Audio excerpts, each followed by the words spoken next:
Bonjour et bienvenue à tous. Oufou a été lâché par la France. Dès l'instant où Oufou a pris position, il a été lâché par la France. Dès l'instant où Mobutu Sese Seko, qui a tué Patrice Lumumba, quand il a pris position, la France est retournée contre Mobutu Sese Seko. Donc, est-ce qu'on doit passer notre vie à nous jeter des pierres ou nous devons être plutôt intelligents et comprendre les choses? Ce n'est pas Soro qui a fait entrer Alassane Ouattara dans la politique en Côte d'Ivoire. Soro n'est pas allé le chercher au FMI. C'est Oufoué qui allait le chercher. Avant de commencer, n'oubliez pas de vous abonner et d'activer la cloche de notification pour ne rater aucune de nos prochaines vidéos. C'est parti. C'est Oufoué qui l'a amené. C'est Oufoué qui l'a présenté comme un Ivoirien. C'est pas Soro qui l'a présenté comme un Ivoirien. C'est pas Soro qui lui a donné la nationalité. Laurent Gbagbo avait le plein pouvoir à l'époque de dire d'accord, je refuse et je me mets au service de la loi. La constitution, la loi ne te reconnaissent pas comme Ivoirien, je n'en ferai rien. Laurent Gbagbo avait le droit et la possibilité de le faire. Mais pourquoi Gbagbo ne l'a pas fait? C'est-à-dire que les gens ont cette tendance-là à ne pas avoir une vision, un esprit beaucoup plus éclairé, beaucoup plus lucide, libéré des émotions partisanes. Parce que tant que vous aurez les émotions négatives, les émotions partisanes, vous aurez un problème d'objectivité, de réalité, de rationalité et de précision claire de vos idées. Il y a là deux éléments que chaque fois qu'on essaie de jeter la pierre à Soro Guillaume, on les oublie. L'action du président Oufoué et l'action du président Laurent Gbagbo. Si la Côte d'Ivoire a un problème aujourd'hui, ce n'est pas Soro Guillaume, c'est bien Oufoué, Boigné, Gbagbo, Laurent. Ils vont dire, ah, Gbagbo a fait quoi? Si vous asseyez, vous taisez, vous vous asseyez. Asseyez-vous et puis je vais vous enseigner. Asseyez-vous, je vais vous enseigner. Si vous êtes trop pressé, vous n'allez rien entendre. Débarrassez votre esprit d'abord de la colère, de la haine. Libérez votre cœur de cette rancune, de cette rancœur. Libérez votre cœur. Libérez votre esprit, vous serez suffisamment éclairé pour comprendre ce que je vais dire. Mais tant que votre cœur sera endurci, vous n'allez rien saisir de ce que je vais dire. C'est Oufoué qui allait le chercher. C'est Oufoué qui l'a mené. Et c'est Oufoué qui a fait de lui Premier ministre. Donc c'est Oufoué qui a ouvert la boîte du Pandore et non Soro Guillaume. C'est en fonction de ce que Oufoué lui a donné qu'il a pris goût au pouvoir. Et qu'il a commencé à se bâtir une ambition avec sa femme criminelle de Dominique pour gouverner un jour la Côte d'Ivoire. Parce que pendant son temps de Premier ministre, il a vu les forces et les faiblesses des Ivoiriens. Il a tablé sur les forces et les faiblesses ivoiriennes. Et il y a un nom qu'on ne cite pas toujours, Ivoirien. Soyez honnête avec vous-même. Alpha Blondy. La Charte du Nord. Qui a écrit la Charte du Nord? Alpha Blondy. Qui a écrit la Charte du Nord? Alpha Blondy. Qui a écrit la Charte du Nord? Alpha Blondy. Qui a fait la promotion? Alpha Blondy. Qui soutient Alassane Ouattara malgré ses crimes horribles? Alpha Blondy. Qui chante les louanges de ce criminel? Alpha Blondy. Vous oubliez Alpha Blondy? Vous ignorez Alpha Blondy? Certes, il n'a pas pris les armes, mais il a mâti l'esprit des gens. Il y a des armes qui sont plus efficaces que les armes qui tuent, que les armes à feu. Et une des armes les plus efficaces, Alpha Blondy l'a utilisée, la Charte du Nord. Tous les cadres du Nord, cadres supérieurs, cadres moyens, eux tous ont lu la Charte du Nord pendant la gouvernance d'Alassane Ouattara, Premier ministre et régent. Parce que quand Oufoué était malade, il était le régent. C'est-à-dire, il gouvernait la Côte d'Ivoire parce que la Constitution ne prévoyait pas de dispositions à cet effet. Donc, en tant que Premier ministre, il était le régent. Donc, il dirigeait la Côte d'Ivoire. Et tous les nordistes, ces cadres supérieurs et moyens, ont lu la Charte du Nord et ont soutenu Alassane Ouattara. Aujourd'hui, vous venez attaquer Soro Guillaume. J'ai un peu honte à votre place quand vous ne faites pas preuve d'esprit critique, quand vous ne levez pas le niveau du débat. Et Alpha Blondy dans tout ça. Vous croyez qu'Alpha Blondy, il est innocent? Vous croyez qu'Alpha Blondy est innocent? Alpha Blondy a joué un rôle majeur dans l'ascension politique d'Alassane Ouattara en Côte d'Ivoire. Quand vous ne connaissez pas et que vous voulez vous nourrir de haine, c'est votre choix. Vivez d'énergie négative, cela ne regarde que vous. Je m'en fous éperdument, mais si vous voulez la vérité, vous serez obligé d'ouvrir grandement les yeux de l'esprit, les yeux de la sagesse, les yeux de la conscience et chercher la vérité, celle qui peut vous libérer. Tu connaîtras la vérité et la vérité va t'affranchir. Tu connaîtras la vérité et la vérité va t'affranchir. Tu connaîtras la vérité et la vérité va t'affranchir. Pourquoi vous ne cherchez pas à connaître la vérité pour être affranchi de ce lourd fardeau qui pèse sur vous? Connaissez la vérité pour être libéré, pour avoir l'âme en paix, pour vivre décemment. Houphouët-Boigny est le premier qui a envoyé Ouattara en Côte d'Ivoire. Il l'a présenté comme Ivoirien. Laurent Gbagbo a combattu Houphouët. Il dit qu'il n'est pas Ivoirien, il est Burkinabé. À l'époque, ils ont envoyé tous les documents pour prouver qu'Alassane Ouattara n'était pas Ivoirien. Houphouët les a dénigrés. Il a dénigré Gbagbo. Il a dénigré l'opposition. On a tous vu. Après, que s'est-il passé? Le même Laurent Gbagbo, il a créé le Front républicain avec Alassane Ouattara en 1995. Le Front républicain. Il a refusé même d'aller aux élections parce qu'Alassane Ouattara a été recalé. Aujourd'hui, vous avez le malin, la malhonnêteté morale et intellectuelle, l'inconscience caractérisée de reconnaître la part de responsabilité du président Laurent Gbagbo, qui avait signé un front avec Alassane Ouattara, le criminel. Vous oubliez tout ça? Quel genre de personne êtes-vous? Quel genre de moralité vous vous abreuvez? On peut être aussi malhonnête que ça, oublier aussi facilement les choses. Le Front républicain, qui l'a créé? Alassane Ouattara. Et d'ailleurs, le RDR, qui a créé le RDR? C'est Laurent Gbagbo qui a créé le RDR avec le feu Djeni Kobena.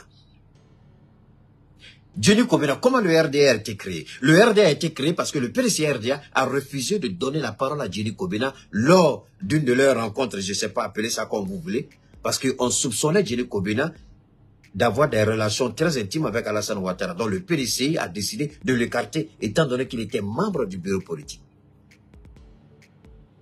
Il voulait adhérer le FPI de Laurent Gbagbo. Laurent Gbagbo a dit non. Donne-moi une seconde. Laurent Gbagbo a dit non, il ne peut pas adhérer au FPI. Mais il va l'aider à créer son propre parti. Il va l'aider à créer son propre parti. C'est ici que Laurent Gbagbo, chez lui, il a comment dire ça? Il a rédigé statut, règlement, tout ça. Il y a quoi? Arrête là-bas. Il y a quoi là? Qu'est-ce que vous voulez? Quoi? Viens ici. Donc, arrête de me fatiguer avec ça. Ça, c'est quoi ça encore?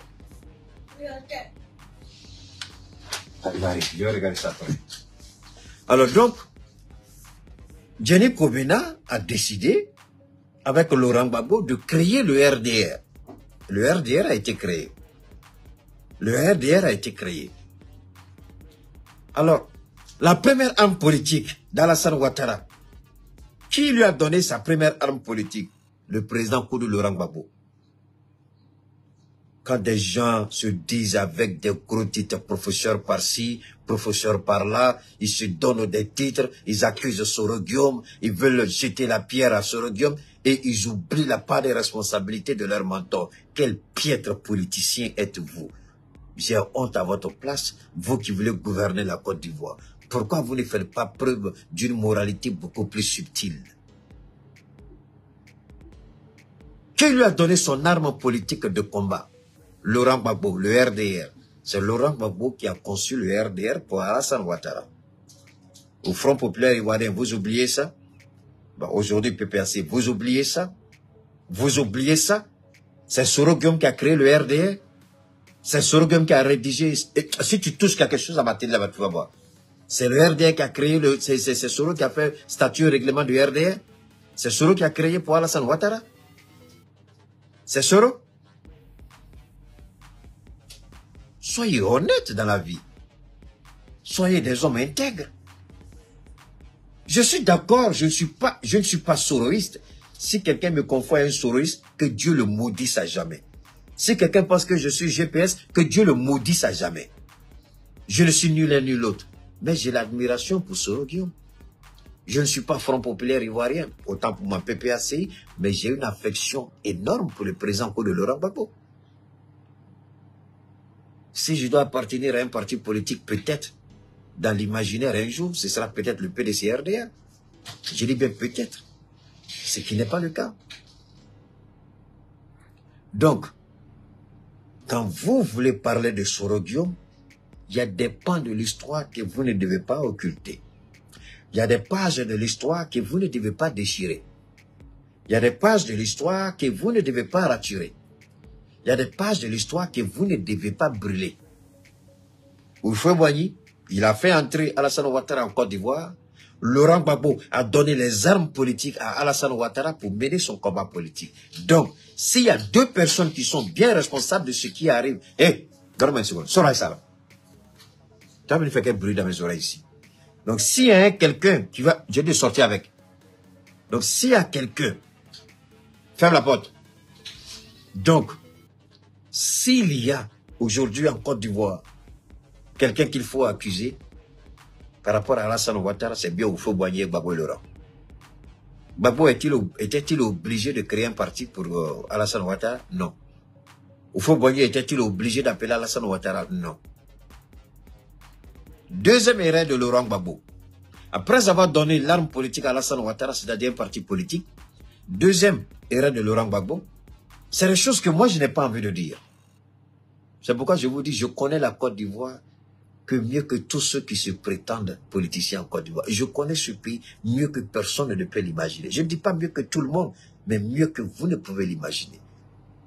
En ce qui concerne la Côte d'Ivoire, je suis une mine d'informations intarissables.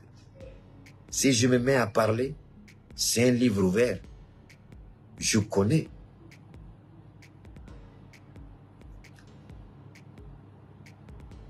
Le président Laurent Gbagbo peut me battre sur sa vie politique. Mais en Côte d'Ivoire, ce sera difficile que le président Laurent Gbagbo me dame le pion. Je dis bien le président Laurent Gbagbo, vous avez bien entendu. On me dit je me prends trop. Je n'ai même pas peur de vieux fou qui aujourd'hui, malheureusement, n'est plus. Moi, je n'aime pas quelqu'un devant moi. C'est Dieu celui qui est devant moi. Je ne mets personne devant moi. Personne. Si tu me bats, je dis je me suis trompé. Je dis bravo, fair play, j'accepte ma défaite. Mais je ne mets personne devant moi. Jusqu'à ce que tu me prouves que tu peux me battre, je ne mets personne devant moi. C'est quand tu me bats, je dis bravo, tu m'as vraiment battu en fair play. Mais tant que tu ne m'as pas battu, je ne te mettrai jamais devant moi. Alors, quand on parle, arrêtons ces genres de choses. Soro Guillaume aujourd'hui, il est là, Soro Guillaume ceci. Ça, c'est un. La deuxième erreur politique de Laurent Gbagbo, ce que Simone lui a déconseillé, il a fait. C'était de reconnaître à Alassane Ouattara le droit d'être candidat. Automatiquement, lui reconnaître qu'il est ivoirien. Gbagbo aurait pu accepter. Aujourd'hui, le président Assimi Goïta a refusé bec et ongle. Ce qui n'est pas dans l'intérêt du peuple malien, Assimi Goïta dit niet. Ce qui n'est pas dans l'intérêt du peuple burkinabé, le capitaine dit niet. Ce qui n'est pas dans l'intérêt du peuple du Niger, le général dit niet. Pourquoi Laurent Gbagbo à l'époque n'a pas dit niet? Au lieu d'attaquer Soro Guillaume, pourquoi vous n'attaquez pas votre mentor? Pourquoi vous ne lui demandez pas? C'est Soro qui a fait Ouattara candidat. C'est Soro, il a fait sa rébellion, c'est vrai. Mais qui a fait Ouattara candidat? C'est Soro qui a forcé Laurent Gbagbo à signer? Non, c'est Gbagbo lui-même qui a pris la résolution sur lui-même. Il le dit. J'ai pris la décision sur moi-même par rapport à une disposition de la Constitution pour faire de lui candidat. C'est Soro Guillaume qui a dit ça. Le jour où il prenait cette décision, est-ce que Soro Guillaume était là-bas? Ils étaient trois dans le bateau sud-africain. Thabo Mbeki, Alassane Ouattara, Laurent Gbagbo. Soro Guillaume était là-bas. Quand vous dites des bêtises, réfléchissez deux fois avant de dire des conneries. Quand vous ne connaissez pas, appelez le maître, l'incontournable Keïta, il va vous donner des leçons. Ne venez pas nous dire ici. Donc Soro Guillaume, au Niger, au Burkina, au Mali, quel impact en Côte d'Ivoire? Mais, je le répète encore, Ismaël Lo, une femme que tu n'as pas gagnée avec la sueur ne prétend pas la garder avec des larmes. Si les Ivoiriens sont assez fébriles, alors qu'ils ont la grande gueule, ils ne sont pas assez courageux. Si la simple présence de Soro Guillaume au Niger crée la panique en Côte d'Ivoire, c'est leur problème. Nous, on s'en fout éperdument. Est-ce que Karim Keïta n'était pas en Côte d'Ivoire? Est-ce que le Mali a paniqué pour autant? Est-ce que Boubou Cissé n'était pas en Côte d'Ivoire? Est-ce que le Mali a paniqué pour autant? Est-ce que les anciens tassés du régime Ibeka qui ont fui pour aller en Côte d'Ivoire, est-ce que le Mali a paniqué? On est resté ferme et serein, droit dans nos bottes. C'est allé où? Nulle part. Les opposants du général Tiani sont en Côte d'Ivoire. Est-ce que le Niger est en train de frémir? Non. Alors pourquoi la simple présence d'une seule personne au Niger crée la panique en Côte d'Ivoire? Pourquoi? Posez-vous cette question. Attendez, Boubou Cissé n'est-il pas en Côte d'Ivoire aujourd'hui? Il a fui le Niger. Je sais que ses beaux-parents sont du Niger, mais il a fui. Quand Bazoum est tombé, il a fui. Il a fui du Niger parce que s'il restait, le général allait lui mettre le grappon pour le ramener au Mali. Donc il a fui le temps qu'on lui mette la main dessus. Dieu seul sait comment il a pu sortir du Niger. Parce que l'espace aérien était fermé, mais il a pu sortir quand même. Comment, on ne sait pas. Alors donc, posez-vous la question. Boubou Cissé n'est-il pas en Côte d'Ivoire? Est-ce que le Mali panique? On n'a pas vu ce petit ancien secrétaire général AIM là, ce raté politicien là, qui est en train de pavaner dans les rues là. On dit qu'il n'a même pas papier, il cherche papier là. Et lui, il est là-bas là. Est-ce que nous, on a paniqué au Mali? On est en train de citer des noms. Nous, on a paniqué. On est assis ici. Mais pourquoi ils ont peur de la simple présence de Soro Guillaume? Alors que nous, on a beaucoup d'opposants en Côte d'Ivoire, mais pourtant on reste calme et serein. Cela démontre la maturité du peuple malien, la maturité du peuple du Liptako Gourma, notre maturité parce qu'on a été confronté au feu. On a connu la galère. Celui qui s'est déjà mouillé, est-ce qu'il a peur de se jeter dans l'eau? Celui qui est mouillé, est-ce qu'il a peur de se jeter dans l'eau? Non. On a connu la galère, les difficultés. Nos opposants sont là-bas. La France nous menace, mais on reste serein et imperturbable. Pourquoi? C'est la simple présence de Soro Guillaume dans le Sahel qui panique tant à Abidjan. En d'autres termes, est-ce que le pouvoir d'Abidjan est un bon pouvoir? C'est la question qu'il faut se poser. Ce n'est pas la présence de Soro Guillaume, parce qu'il y a des opposants à Assimi Goïta en Côte d'Ivoire. Nous, on est serein. Il y a des opposants au général en Côte d'Ivoire. On est serein. Il y a des opposants au capitaine en Côte d'Ivoire. On est serein. Pourquoi un seul opposant ivoirien dans le Sahel? Il y a la panique en Côte d'Ivoire, à commencer par le sommet de l'État. Question, est-ce que ce gouvernement-là n'est-il pas un gouvernement fébrile? Est-ce que ce n'est pas un gouvernement chiffon? Est-ce que ce n'est pas, comme on dit, un géant au pied d'argile? Est-ce que ce gouvernement-là peut tenir? S'il y a une secousse, est-ce que ça peut tenir? Est-ce que ce gouvernement n'est pas un château de cartes? Le gouvernement même en train de démontrer sa fébrilité devant le monde entier par la simple présence de Soro Guillaume dans le Sahel. Cela démontre, c'est pourquoi je vous ai dit toujours, le langage est un couteau à double tranchant. Quand vous parlez, vous nous permettez de nous faire une idée de ce que vous êtes. À travers les propos qu'ils tiennent, ils nous ont permis de comprendre la réalité du pouvoir en Côte d'Ivoire. Donc ce n'est pas un pouvoir qui est en Côte d'Ivoire. C'est un pouvoir moribond. C'est un pouvoir peureux. C'est un pouvoir lâche. Comment la simple présence de Soro vous panique? Alors que nous, on a plein d'opposants chez vous là-bas. Nous, on est serein ici. On n'en parle même pas parce qu'ils n'en valent même pas la peine. Comment Soro Guillaume peut vous paniquer autant? Mais pourtant, nous, on ne reçoit pas Soro Guillaume. On ne lui donne pas l'argent comme Alassane Ouattara reçoit nos opposants. En même temps, il les inonde de cash. Nous, on ne fait pas ça avec Soro Guillaume. La seule chose qu'on a demandé à Soro Guillaume, repose-toi, mange bien. Et vous avez vu qu'il a changé. Quand il allait au Burkina, vous avez vu, il était bien. Une semaine seulement, il est devenu beaucoup plus beau. Hein? il était bien habillé, beaucoup plus beau. Le premier jour, il était un peu, on dirait qu'il était un peu, c'est Soro, bon, je l'ai pas trop reconnu parce que j'ai dit, lui là, il n'a pas l'esprit tranquille, on dirait qu'il a, il est assis là, il a peur quoi. Mais maintenant, la confiance est venue, il a peur maintenant, il n'a plus peur, il est posé. Bon, certainement le jour où il va venir au Mali, on le trouvera encore beaucoup plus à l'aise. N'oubliez pas de vous abonner et d'activer la cloche de notification pour rester informé de nos prochaines vidéos. Restez à l'écoute pour les développements passionnants à venir.